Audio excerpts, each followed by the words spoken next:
Bismillahirrahmanirrahim. Alhamdulillahirabbil alamin. Allahumma shalli wa sallim ala sayyidina Muhammadin miftahi babi rahmatillah adada ma fi ilmillah salatan wa salaman daimaini bidawami mulkillah wa ala alihi wa sahbihi wa man walah wa man tabi'a sunnatahu wa qadada bihudah ila yaumi liqa'illah, amma ba'du. Hadirin yang dimuliakan Allah Subhanahu wa taala, alhamdulillah kita berkumpul bukan karena persamaan kepentingan atau kelompok atau apapun juga, namun kita berkumpul karena cinta yang sama. Kita duduk di tempat ini karena kita cinta dengan kekasih Allah yang kita peringati haulnya di pagi hari ini, Al-Habibil Barakah Al-Habib Husain bin Muhammad bin Tahir Al-Haddad. Ketahuilah, cinta inilah yang akan menyelamatkan kita dunia akhirat insyaallah. Majlis hal itu bukan sekedar kita hadir, kumpul dan bubar, namun majlis hal itu adalah identitas kita semuanya. Kita yang kumpul ada di sini nanti, insya Allah suatu saat yang menggantikan kita duduk di sini adalah anak-anak kita semuanya. Nanti anak kita akan mengajarkan lagi kepada anaknya dan terus seperti itu.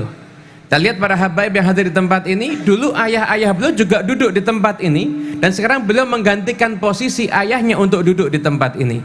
Karena ini bukan sekedar perkumpulan, namun ini adalah identitas untuk kita semuanya.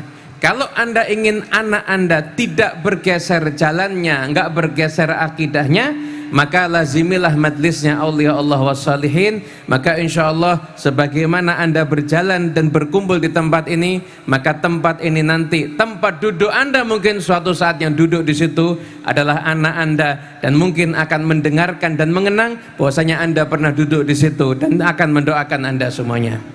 Habib Husain bin Muhammad bin Tahir Al-Haddad adalah seorang yang luar biasa.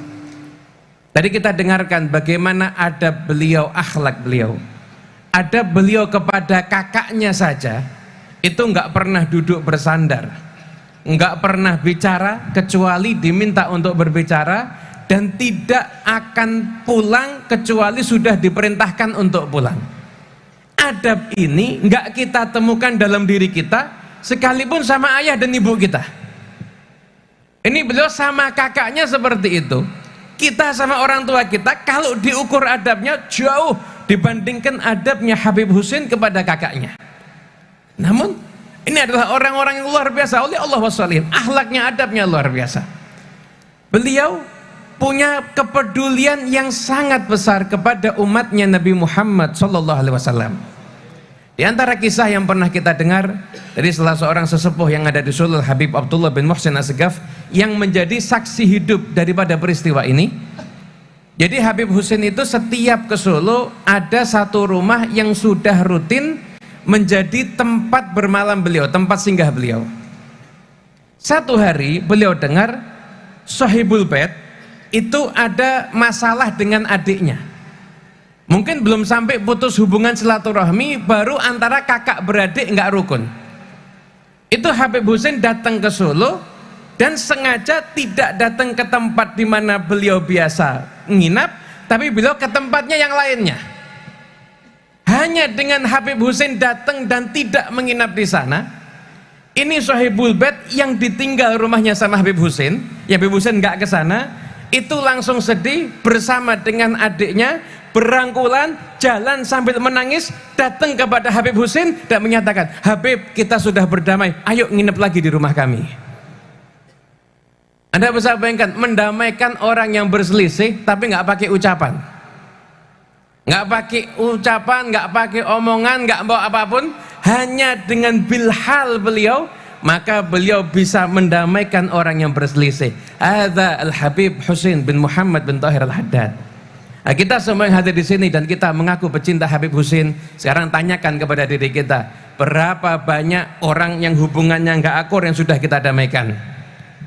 Berapa banyak yang putus silaturahmi yang sudah kita akurkan? Atau naudzubillah min dzalik, jangan-jangan kita sendiri adalah orang-orang yang memutuskan tali silaturahmi dengan saudara kita. Sesungguhnya rahmat tidak akan turun kepada kelompok yang di situ ada orang yang memutuskan tali silaturahmi. Kalau yang kumpul bareng aja nggak dapat rahmat, bagaimana dengan pribadi orang yang memutuskan tali silaturahmi tersebut? Kepedulian beliau terhadap umat Nabi Muhammad SAW juga terungkap dalam nasihat beliau. 70 tahun yang lalu, ketika Habib Alwi bin Ali Al-Habsyi Solo itu akan berkunjung ke Gresik, maka beliau singgah di kota Jombang dan kemudian berjumpa dengan Habib Husin. Di antara nasihat Habib Husin kepada yang ada di situ, ini nasihat disampaikan 70 tahun yang lalu, yang dengar orangnya sedikit, tapi lihat karena yang bicara ikhlas, sekarang ini ribuan orang yang dengar insya Allah. Itu beliau cerita kepada orang yang ada di sekitar itu, beliau menceritakan kekhawatiran beliau, merasa khawatir kok sekarang udah bukan cuma, waktu itu bukan akidah yang berubah, pakaiannya anak-anak itu udah nggak sama dengan para pendahulunya, terutama anak-anak perempuan.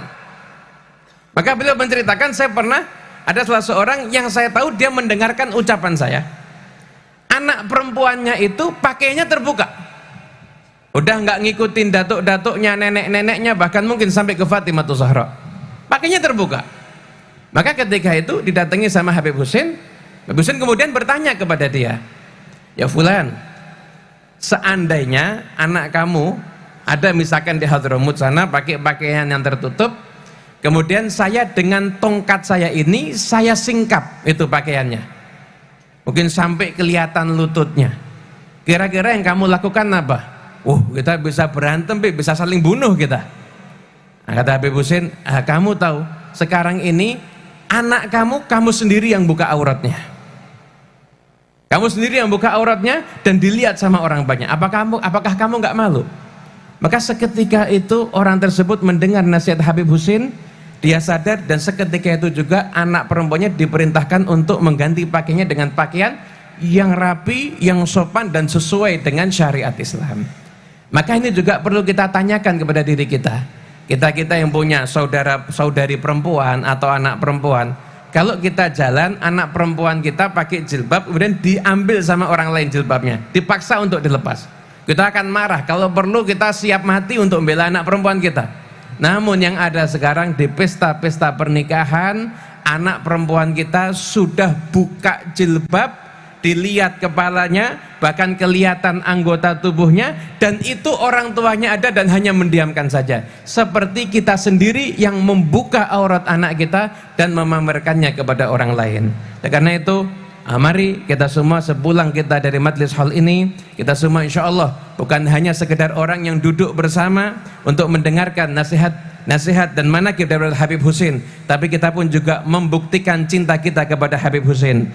Sampaikan nasihatnya, amalkan nasihatnya, ikuti jejaknya, maka insya Allah sebagaimana kita kumpul di sini mendengarkan nasihat beliau, mendengarkan kisah beliau, nanti kita pun di surga akan berkumpul bersama dengan beliau dan bersama dengan datuk beliau Nabi Muhammad sallallahu alaihi wasallam. Hadza minkum.